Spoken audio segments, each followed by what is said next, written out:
Halo kawan, selamat datang kembali di channel Review Bukumu. Kali ini saya akan mereview sebuah buku novel fiksi yang menceritakan seorang gadis bernama Suar yang kebingungan akan tujuan hidupnya. Ini dia bukunya.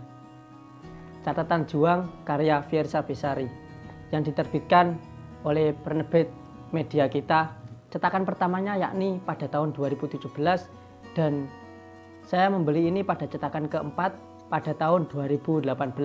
Buku Catatan Juang ini memiliki harga yakni 74.800 untuk Pulau Jawa dan memiliki tebal 300 halaman. Saya tertarik membeli buku ini karena sampulnya yang cukup simpel, hanya ada judul bukunya Catatan Juang dengan tulisan yang klasik menurut saya.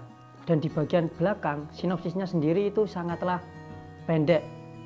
Saya bacakan, seseorang yang akan menemani setiap langkahmu dengan satu kebaikan kecil setiap harinya. Saya sedikit bingung ketika membaca sinopsisnya pada awal membeli buku ini. Tetapi ketika saya sudah membaca buku ini, saya menyadari makna tersembunyi di balik sinopsis yang diberikan atau dituliskan oleh penulis di buku ini. Seperti yang saya katakan tadi, bahwasanya pada novel Catatan Juang ini menceritakan seorang gadis bernama Suar yang kebingungan akan tujuan hidupnya. Dia memiliki cita-cita sebagai sineas atau pembuat film, yang mana cita-citanya tersebut sangatlah cocok dengan jurusan waktu kuliahnya dulu, yakni desain komunikasi visual.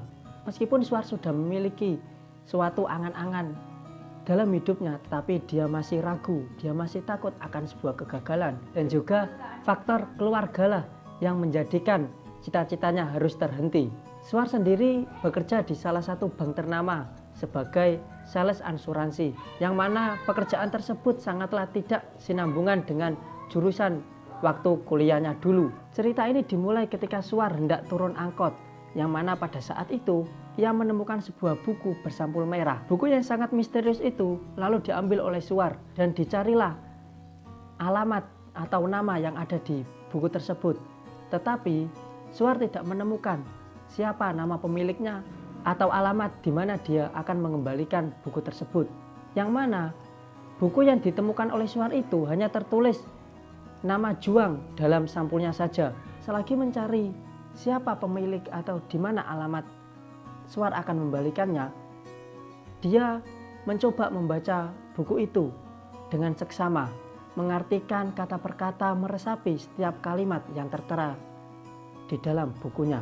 Suar pun merasakan bahwasanya yang tertulis di dalam buku ini seperti sebuah petunjuk di dalam hidupnya. Suar pun selalu membawa buku itu kemanapun ia pergi dan berharap ia bisa mengembalikan kepada pemiliknya. Tapi takdir seakan berkata lain. Dia terlalu nyaman dengan kata-kata yang ditulis oleh Juang di dalam buku itu. Sampai-sampai ia memutuskan untuk menjalani mimpinya dan resign dari pekerjaannya yang sekarang. Novel ini cukuplah menarik bagi saya karena di samping ini adalah buku novel, buku ini bisa menjelma sebagai buku motivasi. Buku yang dibagi 4 bab ini menyuguhkan kutipan-kutipan yang menarik, yang khas oleh Fiersa Besari. Kutipan-kutipan tersebutlah yang bisa memberikan pembeda di dalam buku ini, juga bisa membangkitkan sebuah motivasi, penyemangat dalam hidup pembacanya. Seperti yang kita ketahui bersama bahwasanya Fiersa Besari ini adalah seorang yang kritis. Jadi tidak baik rasanya bila di dalam novel ini tidak memunculkan berbagai isu kemanusiaan seperti isu sosial, politik, dan lingkungan.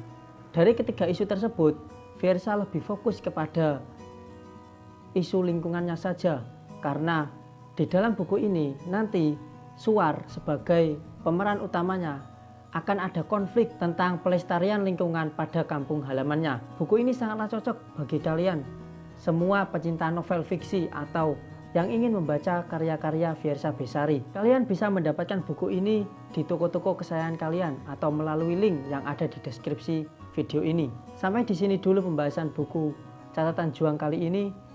Nantikan pembahasan buku di episode selanjutnya. Dan bagi kalian yang ingin memberikan masukan buku apa yang akan saya review di video selanjutnya, tulis saja di kolom komentar. Jangan lupa membaca buku hari ini dan sampai jumpa.